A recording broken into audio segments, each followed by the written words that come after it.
Now we're going to look at finding cube roots. So again, cube roots are any values that when we take our solution, if we cube it, we get the value inside of our radicand. Let's talk about some common cube roots that you should be aware of. 1 cubed, 1 times 1 times 1 is just 1. 2 cubed is 8. And 3 cubed is 27. 4 cubed and 5 cubed. But also note, when we're cubing values, if I were to cube -1 instead of 1, -1 times -1 times -1 is -1. -2 cubed is -8. -3 cubed is -27. -4 cubed and -5 cubed.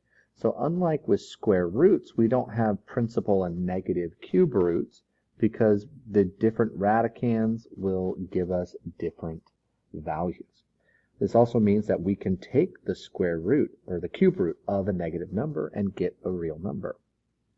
Now, if you know those basic cube roots, you should be able to simplify these all pretty quickly. But if you'd like to use your calculator, again, I have my TI-84 here.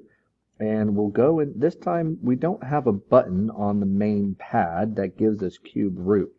But what we can do is we can go into the math section and we see down here at option 4, it gives us the option for cube root. And so this allows us to press enter and get a cube root radical symbol.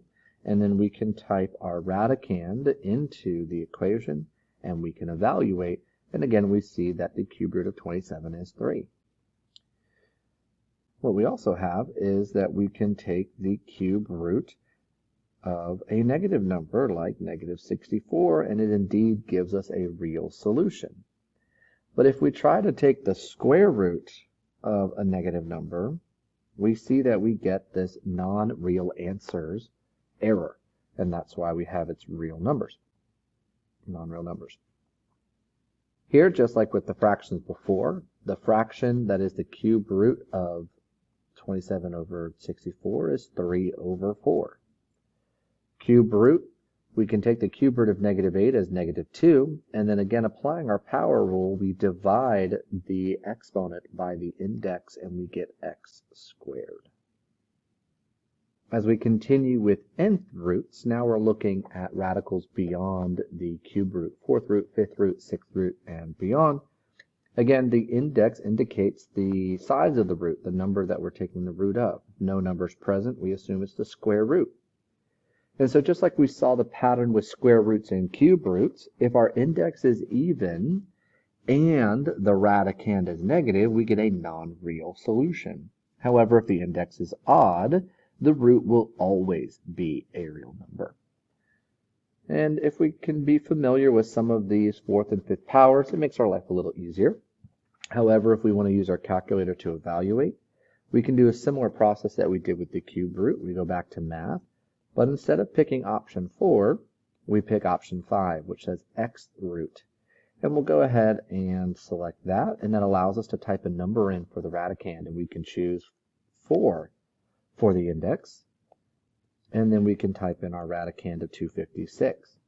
If you have an older version of TI-84, you may have to type in the index first before picking this option, and we see when I do that, I end up putting 5 in that index spot, and then we can take our 5th root of -32. So we get 4, and we get -2.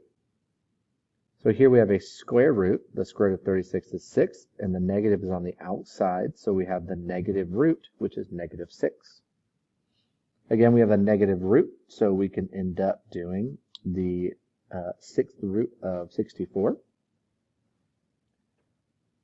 And given that it's a pretty big root, our number is probably going to be 2 or 3. 2 makes the most sense, but we can always double check by taking the 6th root of 64.